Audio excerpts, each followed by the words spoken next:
Batting করছেন না, সাইফ হাসান তাণ্ডব চালাচ্ছেন। শ্রীলঙ্কা ও ভারতের পর এই তাণ্ডবের আঁচ লেগেছে আফগানিস্তানের শরীরে। সাইফ হাসানের ছক্কা বৃষ্টিতে আফগান বোলাররা চোখে মুখে সর্ষে ফুল দেখেছে।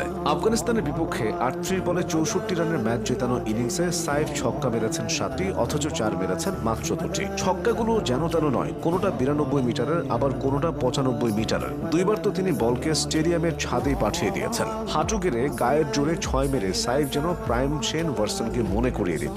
আবার এই তিনি যখন কবজির মোচরে ৬ হাঁকান, তখন মনে পড়ে যায় ছন্দে থাকা জেসন রয়ের কথা। সাইফের ব্যাটের কানায় লেগে টপ এজ হলেও বল চলে যায় সীমানার ওপারে। ক্রিকেটে এমনটা শুধু ক্যারিবিয়ান ব্যাটারদের ক্ষেত্রে দেখা যেত। সাইফ কতটা ভার্সেটাইল ব্যাটসম্যান, বিষয়গুলো তারই প্রমাণ। তিনি ক্লাসিক্যাল ব্যাটিং যেমন করতে পারেন, তেমনি পাওয়ার হিটিংটাও ভালো পারেন। পরিস্থিতি অনুযায়ী ব্যাটকে কথা বলাতে জানেন। এরকম ব্যাটিং করতে দক্ষতার পাশাপাশি সাহসও লাগে। মাত্র ১৫ ম্যাচের টি-২০ ক্যারিয়ারে সাইফ ৪ মেরেছেন ১৫টা, বিপরীতে ৬ মেরেছেন ২৭টা। তার ৩৬০ রানের মধ্যে ৬০% রানই এসেছে শুধু বাউন্ডারি থেকে। কমপক্ষে ১২৫ স্ট্রাইক রেট এবং ৩০০ রান করা বাংলাদেশি ব্যাটসম্যানদের মধ্যে এখন সাইফের ব্যাটিং করাটাই সবচেয়ে বেশি। এশিয়া কাপেও বাংলাদেশের ব্যাটসম্যানদের ব্যর্থতার ভিড়ে একমাত্র পারফর্মার ছিলেন তিনি। শ্রীলঙ্কা ও ভারতের বিপক্ষে করেছিলেন ২টা 50, অথচ কিছুদিন আগেও কেউ ভাবেওনি অল্প সময়ে সাইফ হাসান হয়ে যাবেন ব্যাটিং লাইন আপে বাংলাদেশের মূল ভরসা। আসলে মানুষ তাকে নিয়ে ভালোভাবে খোঁজ খবরও রাখেনি। সাইফ এমনি এমনি এসেছেন আর হাওয়ার বলে সফল হয়েছেন তা ভাবলে নির্ঘাত ভুল হবে। তিনি